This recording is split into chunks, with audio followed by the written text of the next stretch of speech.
My life's in you, my strength's in you, my hope's in you, in you. This is a presentation of the Durham Church of Christ in Durham, North Carolina. We are located at 5224 Wake Forest Highway. If you are ever in the Durham area, we hope that you will come by and visit. When we look in Romans, the 12th chapter, we see in verse 19, Paul's instructions to the Romans, "Dearly beloved, avenge not yourselves, but rather give place unto wrath, for it is written, Vengeance is mine, I will repay, saith the Lord."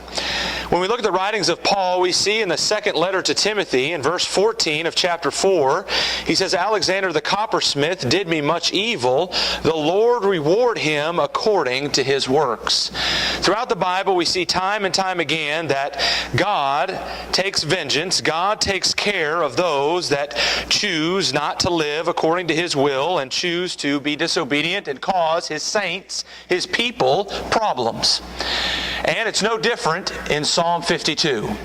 Psalm 52, we read of the evildoer and the destruction that would come upon him, this evildoer being Doeg. And we're going to read this psalm and we're going to refer to the account of Doeg and the account of David and the priest, Ahimelech, and what took place there. But let's first read this Psalm 52. "Why boastest thou thyself in mischief, O mighty man? The goodness of God endureth continually. The tongue deviseth mischiefs like a sharp razor, working deceitfully. Thou lovest evil more than good, and lying rather than to speak righteousness. Selah. Thou lovest all devouring words, O thou deceitful tongue. God shall likewise destroy thee forever. He shall take thee away and pluck thee out of thy dwelling place and root thee out of the land of the living. Selah. The righteous also shall see and fear and shall laugh at him. Lo, this is the man that made not God his strength, but trusted in the abundance of his riches, and strengthened himself in his wickedness. But I am like a green olive tree in the house of God. I trust in the mercy of God forever and ever. I will praise thee forever, because thou hast done it, and I will wait on thy name, for it is good before thy saints." We see before there in verse 1 that this is to the chief musician, Michal, a psalm David, when Doeg the Edomite came and told Saul and said unto him, "David is come to the house of Ahimelech." Well, when we go to 1 Samuel chapter 21, we see what took place here. David was hungry. David went to the priest, Ahimelech, and was seeking some bread and was seeking a weapon as well. Well, he found there the weapon, the sword that belonged to Goliath, that David, of course, had killed and had defeated. And we likewise see that he was then given of the old showbread.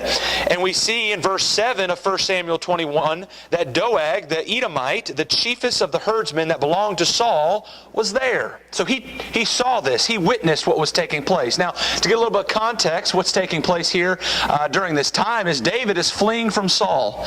Of course, it has already been said to Saul that the throne was going to be given up and taken away from Saul, and that it would be given to God's anointed, as we see in 1 Samuel chapter 15. But yet David was not going to do any harm to God's anointed. He was not going to do any harm to Saul, even though he was going to be eventually the one taking over the throne. But all the while, Saul is still trying to destroy David. And so David is fleeing and trying to provide and take care of himself. Well, this one that was of the company of Saul, Doeg, saw David seeking comfort, seeking shelter, seeking provisions, and witnessed it. Well, Saul finds out about this, and Saul is trying to figure out who would have known about such things, and none of the servants of Saul speak up. But then we see in verse 9 of 1 Samuel 22 that Doeg, the Edomite, which was set over the servants of Saul, and said, "I saw the son of Jesse coming to Nob, to Ahimelech, the son of Ahitub. And he inquired of the Lord for him, and gave him victuals, and gave him the sword of Goliath, the Philistine." So Doeg tattles. Doeg exposes Ahimelech, the priest here. And so, how do you think Saul is going to respond? Do you think he is going to be pleased with Ahimelech? Do you think he's going to be just fine that this took place? No. He calls Ahimelech, and we see in verse 11, as he's called him, that Saul then questions what's taken place, verse 11 and 12.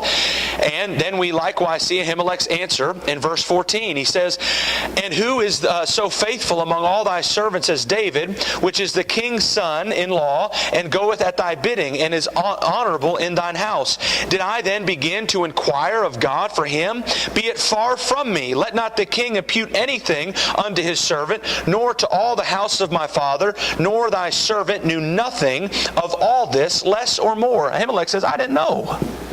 I didn't have any idea that you were in some type of conflict with David. I didn't know this was going on. I didn't know this was taking place. I had no idea you were out to destroy David, that you were against him. I didn't inquire of the Lord for David. I just simply gave him some bread and I gave him the sword because he asked for it. But yet Doeg, the way that he pitched it, the way that he slanted it, when he gave it to Saul, the story in verses 9 and 10, he made it sound as if Ahimelech was in cahoots with David, was seeking to help David, knowing that it would ultimately harm Saul. Of course, we understand why Saul is acting the way he's acting. He's paranoid. He knows the throne is going to be taken from him, and so he's out to get anybody who might be against him. And ultimately, he desires now for Ahimelech to be destroyed. Well, guess who does the bidding? First, Saul requires and commands his footmen that Ahimelech be destroyed. But we see in verse 17, the servants of the king would not put forth their hand to fall upon the priests of the Lord. Verse 18, the king said to Doeg, "Turn thou and fall upon the priests." And Doeg the Edomite turned, and he fell upon the priests and slew on that day 75 persons that did wear a linen ephod. He went and destroyed the priestly family. This is the behavior of Doeg. This is what took place. And you can imagine what David might be thinking. You can imagine what any survivors, which we do read that there was a survivor, what they would have been thinking and what they would have possibly wanted to do. But we see in Psalm 52 that God is going to be the one to take care of it. And how can we apply this to our life? Well, there are going to be times when there are those that are just out to get us. There are those that are out to destroy us, that want to say things in a certain way and manipulate and try to provoke within others hate and anger toward us, to try to ridicule us and destroy us. But ultimately, we see that God knows what's going on and that God is going to take care of it. So let's go through, as we have gotten some context of what is being stated here in Psalm 52. Verse 1, "Why boastest thou thyself in mischief, O mighty man? The goodness of God endureth continually." Well, Doeg, that word mighty man, is maybe not the greatest rendering. It could have been more appropriately translated, possibly tyrant, which is another way the word could have been translated from the Hebrew. And that is exactly what Doeg was. He was as if he was a tyrant, creating mischief. But ultimately, although he was doing so, the goodness of God endureth continually. God's goodness is going to go on. And by it going on, Doeg eventually will reap what he has sown. And he has what he has coming to him, which is his evil ways. It's going to come back on him. Verse 2, we see, "The tongue deviseth mischiefs, like a sharp razor, working deceitfully." Well, how did Doeg find himself in the position he found himself in? It was an awful thing that what he did in regards to slaying the priests. But how did it ever even get to that point? Well, he had to open his big mouth, didn't he? He had to open his mouth, and he had to open it in a way, again, that was untrue and that was deceptive and manipulative. And by doing so, what ended up happening? Well, Doeg then had to carry out the deed in destroying then the priestly family. The Proverbs writer tells us in Proverbs 18 and verse 21 that death and life are in the power of the tongue. Our tongue is powerful. When we speak, it has an impact on others. It affects the lives of others, and it likewise affects our life. it will impact the path that we go down. You know, it's been said before that our thoughts lead to our words, and our words lead to our actions, and our actions lead to our destiny. Well, our tongue really can do such a thing to us. And we're going to look at James chapter 3 in just a moment and see how that's the case. But let's first consider the deeds of Doeg and also what it involved regarding his tongue and all that he did in regards to the account there of 1 Samuel chapter 21 and chapter 22. Let's look at Proverbs chapter 6 together. Proverbs chapter 6. Notice with me the 7 abominations the Lord hates, verses 16 through 19. These 6 things doth the Lord hate, yea, 7 are an abomination unto him. A proud look, a lying tongue, and hands that shed innocent blood, and heart that deviseth wicked imaginations, feet that be swift in running to mischief, a false witness that speaketh lies, and he that soweth discord among brethren. When you consider the account of Doeg and you consider what we're reading here in Psalm 52, do you notice anything? He fits the profile. All 7 of these abominations we see being carried out in this account. We see in verse 1 of Psalm 52 that Doeg was boastful. So he had a proud look. He was prideful in his own might, in his own sight rather. He thought himself to be high and mighty. Of course he was of a lying tongue. We understand that he shed innocent blood. He had a heart that devised wicked imaginations, though the innocent blood that he went off to go shed, he not only murdered one, but he murdered a slew of people. Feet that were swift in running to mischief. You know, Saul had commanded his footmen to do it. They wouldn't do it. And it almost seems, as the text reads, that as soon as Saul even suggested to Doeg that he do it, that he got right on it right away. He hopped right on the priest. He was a false witness that's speaking lies. Again, he was speaking lies to the priest. And he was sowing discord among brethren, trying to make the rivalry, if you will, at least from the perspective of Saul, worse than it already was, and seeking to create a greater problem that already existed between Saul and David. He definitely fits the profile there of Proverbs chapter 6, 16 through 19. And you can understand then why this psalm exists, Psalm 52, and why Doeg had what he had coming to him. The tongue is so destructive. You know, it's very small in comparison to our body. It's not very big. If we were to cut it off, it certainly isn't a very big member of our body. But it can do extremely harmful things. And that's exactly the depiction and description James gives us in James chapter 3. Verse 2, for in many things we offend all. If any man offend not in word, the same is a perfect man, and is able also to bridle the whole body. Behold, we put bits in the horses' mouths, that they may obey us, and we turn about their whole body. Behold also the ships, which though they be so great, and are driven of fierce winds, yet they are turned about with a very small helm, whithersoever the governor listeth. Even so the tongue is a little member, and boasteth great things. Behold how great a matter a little fire kindleth. Think back on the account here of Doeg. 2 verses are given to us as to what Doeg said to Saul. And out of those 2 verses, we hear of scores of innocent priests then being killed and murdered. The impact of the tongue. Verse 6, and the tongue is as a fire, a world of iniquity.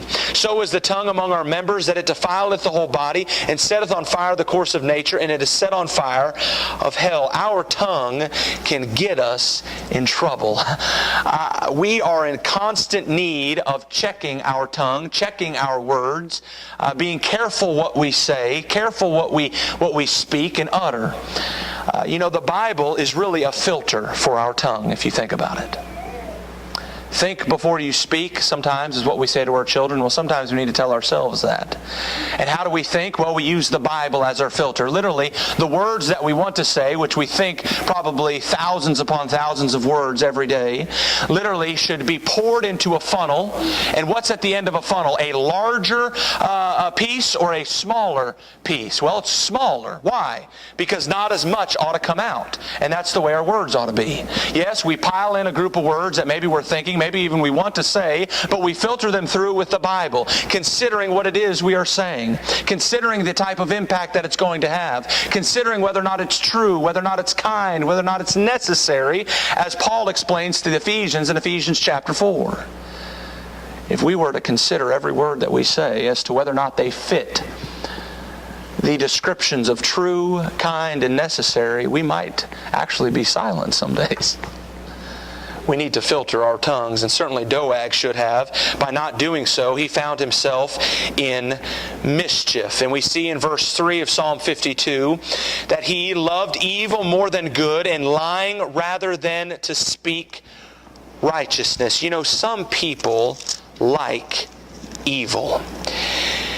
It is a sad thing, but when we look throughout our society, we see that it is very similar, unfortunately, to what Isaiah is describing, especially in Isaiah chapter 5. If we look at verse 20 of Isaiah 5, we see, "Woe unto them that call evil good and good evil, and put darkness for light and light for darkness, and put bitter for sweet and sweet for bitter." You know, there are those, when they see evil, rather than being disgusted with it, rather than being in shame over it, rather than speaking out against it, will glorify it, will praise it, and will proclaim it as if it is something that is good and righteous. That's exactly what evil is. An attempt to take that which is good and then transform it into that which is evil. And the other way around, taking that which is evil and dirty and transforming it into that which appears to be so good. And that's exactly the type of mindset that Doeg had. He was more excited, more zealous, more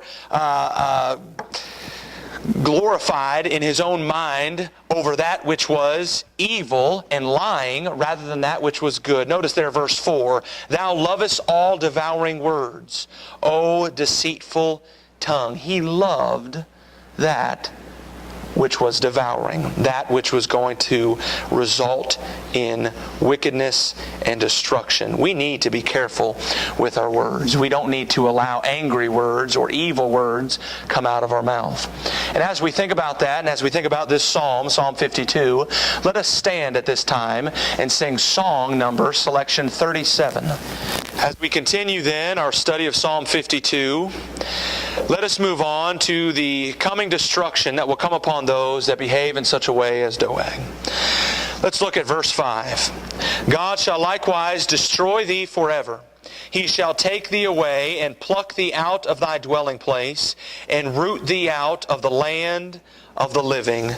Selah. You know, those that engage in evil, those that would engage in murder and in perverse speaking as Doeg did, are not in any way destroying those that they are trying to impart it upon, especially those that are children of God. Because the destruction can only go so far. Yes, even if they take away our life, even if they try to harm us physically, eternally they cannot touch the faithful child of God. But the one that is engaging in such behavior and seeking to destroy others, ultimately is doing so to himself. Think with me on Proverbs chapter 1.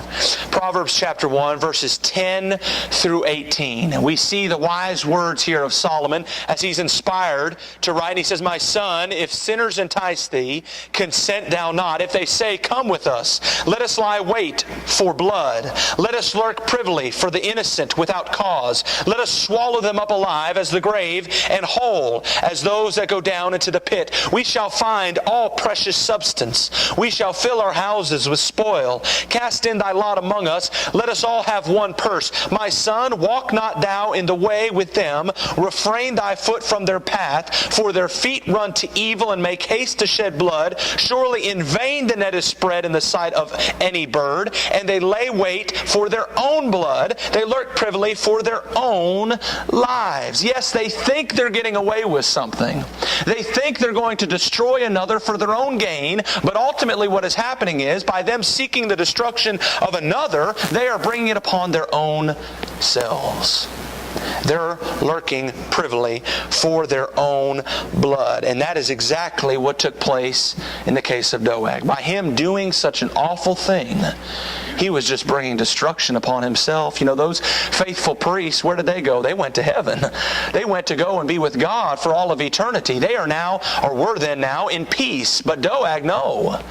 He then still will have the coming destruction to come upon him after doing such an evil thing. Let's go on to verse 6. The righteous also shall see and fear and shall laugh at him. Now, we think about that and we think that that sounds maybe cruel. To laugh at those that are going to be destroyed. Well, first of all, notice that it's certainly not laughing in any way at God and what He is doing. Because notice the beginning part there, they're going to see and fear. Well, they fear what? They fear God and the destruction of God. You know, God's destruction is a very serious matter. You know, in the classrooms recently, I think Lot's wife was just studied, was she not? What did she become? She became a pillar of salt. Why? God was bringing on destruction on Sodom and Gomorrah. God's destruction is something to be feared. But why then are they laughing? Well, they're laughing for the same very reason that God is going to be laughing. See, God doesn't want us to be destroyed. He wants us to be protected. He wants us to be safe. But if we refuse His protection, if we refuse His safety, then when the day of destruction comes upon us, He's going to laugh. Why? Because although then we might be desiring His safety, we might be desiring His protection, we refused it when we had the opportunity to take a hold of it. It's like a seatbelt laughing at us after we get in a car accident. Why didn't you put the seatbelt on before you started driving? That's the point. God has given us the safety and the protection through His Word, but if we reject it, then He's going to laugh at our calamity. Let's think likewise of Proverbs chapter 1 again, verse 25. But ye have set at naught all my counsel, and would none of my reproof. You're rebelling against me. Verse 26. I also will laugh at your calamity. I will mock when your fear cometh. When your fear cometh as desolation, and your destruction cometh as a whirlwind, when your distress and anguish cometh upon you, then shall they call upon me, and I will not answer. They shall seek me early, but they shall not find me. For that they hated knowledge, and did not choose the fear of the Lord. They would none of my counsel. They despised all my reproof. Therefore shall they eat of the fruit of their own way, and be filled with their own devices. See, those that sow wickedness, those that sow destruction, those that sow evil, they're going to reap it. And when that reaping day comes, God is not going to have any pity. God is not going to feel sorry. It's not going to be a day where God is sad that He has to destroy those that rebelled against Him. It says God's going to laugh. Why? Because it's those being destroyed, it's their own fault. They had the opportunity. They had the chance for safety. They had the chance for protection, but they rejected it. And so now, out of just fear of their own selfish ways, as they cry out for help, God says, I'm going to laugh. Because when it was in your power to take a hold of it, you refused it. Let's go back to Psalm 52. In verse 7 we read, Lo, this is the man that made not God his strength, but trusted in the abundance of his riches, and strengthened himself in his wickedness. We were discussing this morning in Bible class the deceitfulness of riches and the negative aspects of being wealthy. And at times we can indeed put our strength in physical things. But we've been warned by it time and time again not to put our trust in that which is physical. Jesus, for example, in the account of Luke, we read of Him laying out a parable for us of how one can become fooled and trusting in his own riches. Let's look at the context. Let's look at Luke 12. In verse 13, beginning, we read, "And one of the company said unto him, Master, speak to my brother that he divide the inheritance with me." Verse 14, he said unto him, "Man, who made me a judge or a divider over you?" And he said unto them, "Take heed and beware of covetousness. For a man's life consisteth not in the abundance of the things which he possesseth." And he spake a parable unto them, saying, "The ground of a certain rich man brought forth plentifully. And he thought within himself, saying, What shall I do, because I have no room where to bestow my fruits? And he said, This will I do, I will pull down my barns and build greater, and there will I bestow all my fruits and my goods. And I will say to my soul, Soul, thou hast much goods laid up for many years. Take thine ease, eat, drink, and be merry. But God said unto him, Thou fool, this night thy soul shall be required of thee. Then whose shall those things be, which thou hast provided? So is he that layeth up treasure for himself, and is not rich toward God." Now, was the farmer doing anything wrong by building greater barns? Was he doing anything wrong by making a profit? No. He was doing wrong by having the mindset of saying, now I can take ease. Now I've made it. I've arrived. I don't have to be concerned any longer with my soul, because I've built myself up enough wealth that now I can be satisfied and my soul is protected. My soul is strengthened. I'm not putting my strength in God. I'm not putting my trust in God. I'm putting it in wealth. And we see, it's interesting how this topic of wealth ties into the discussion of murder, the discussion of the dangers of the tongue. It all corresponds, and it all is involved and intertwined with one another. If a man's life is focused upon that which is physical, then he is unconcerned with whose life he destroys. He's unconcerned with the words that he speaks, and he's only concerned with satisfying himself, and he believes to do so, it is through riches. And we don't know exactly why this is in here, Psalm 52 and verse 7. We don't know if it is directly related to Doeg. Maybe he thought he was going to get a promotion. Maybe he thought Saul would think even more highly of him, and somehow he would be blessed when it comes to maybe greater wealth. We don't know exactly what it is, but we do know that this is here, and we also know when we look at Proverbs chapter 1, as we did earlier, verses 10 through 18, why do they want to go and destroy the innocent? Why do they want to go and shed blood? So that they could become wealthy. Out of greed, that was their thinking. Let's go on to verse 8 of Psalm 52. "But I am like a green olive tree in the house of God. I trust in the mercy of God forever and ever." Oftentimes the faithful can be described as a tree. Why? Well, a tree brings about fruit. It is fruitful. A tree is a direct source of nourishment. And when we think about the faithful in the sight of God, they are nourished by God's Word, and therefore they are a tree because they are tapped into that source of nourishment, the bread, the Word of God. And then they are likewise fruitful because of them carrying out the Word of God. In fact, the very first chapter of Psalm 1, we read this very description given to us. "Blessed is the man that walketh not in the counsel of the ungodly, nor standeth in the way of sinners, nor sitteth in the seat of the scornful. But his delight is in the law of the Lord, and in his law doth he meditate day and night. And he shall be like a tree planted by the rivers of waters, that bring forth his fruit in his season. His leaf also shall not wither, and whatsoever he doeth shall prosper. The ungodly are not so, but are like unto the chaff which the wind driveth away." Well, who was more like a tree, Doeg or David? David. Who was more like the chaff, Doeg or David? Doeg. David is like a green olive tree there in verse 8. Why? Because he's trusting in the mercy of God and not in riches, not in his own tongue, not in his own strength. In verse 9, finally, of Psalm 52, "I will praise thee forever, because thou hast done it, and I will wait on thy name, for it is good before the saints." Has God done it for you? Have you allowed God to do it for you this afternoon? That is, save you, give you strength, give you hope, turn you into a spiritual tree. Are you being fruitful for God today? If not, you have the opportunity to plant yourself in to God's kingdom by obeying the gospel and being baptized for the remission of your sins, being added to the Lord's body and becoming a child of His. Do you need to do that this afternoon? We'd like to assist you if you have the desire to be right with God. If you've already obeyed the gospel, but you need prayers of your brethren, or you have any spiritual need, we hope that you'll come forward as all together we stand and sing.